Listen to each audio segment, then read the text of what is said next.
Well, greetings and salutations, test takers. This is the Series 7 Guru coming to you from my studio here in fabulous Las Vegas with another explication request.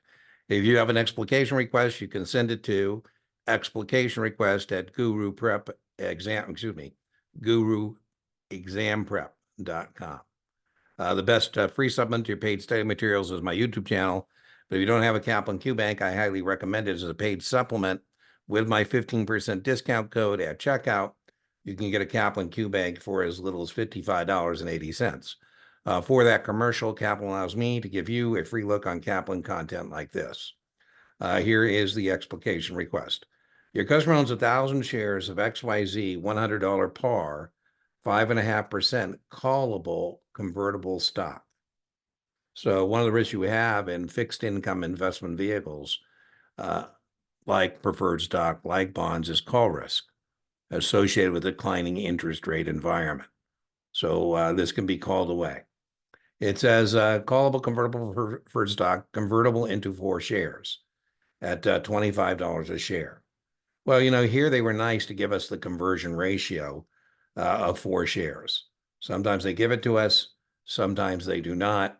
And if not, the way we get the conversion ratio is by taking par and dividing by that conversion price. What should you be advised to do if the board of directors were to call all of the preferred at 106 when the XYZ common stock is trading at 25.50? So almost always this is going to involve a calculation of parity. Parity is what would we be paying for the common if we convert it. Right now, the common's at 25.50. So, let's take a look at the math here. So as I mentioned, when given the conversion price, you need to establish a conversion ratio. In this particular question, they did it for us, but we should be prepared to do that. Almost always when somebody's fumbling around with a convertible question, it's because they haven't taken the first strategic pause to see whether or not they need to establish the conversion ratio. Here we have that. It's convertible into 4 shares, they told us.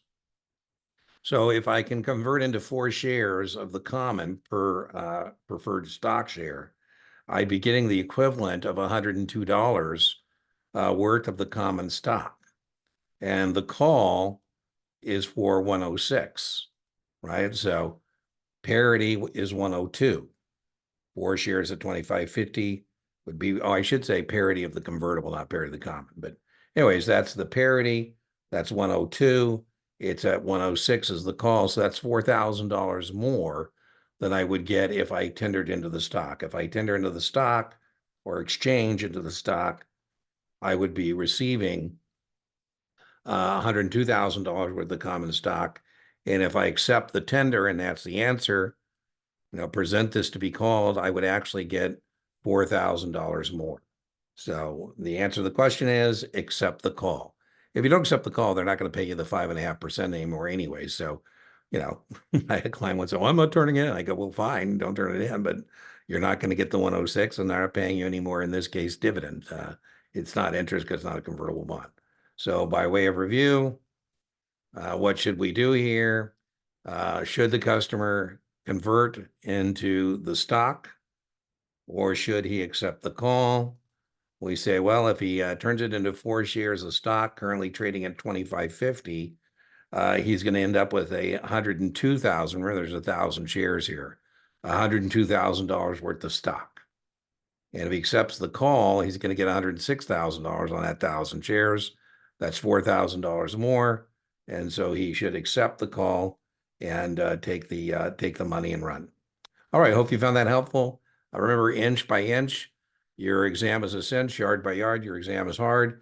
I will put in the link in the video description and a pinned comment an entire lecture on convertibles. You can also put convertible into the search bar and a lot of good stuff will come up. All right, bye-bye.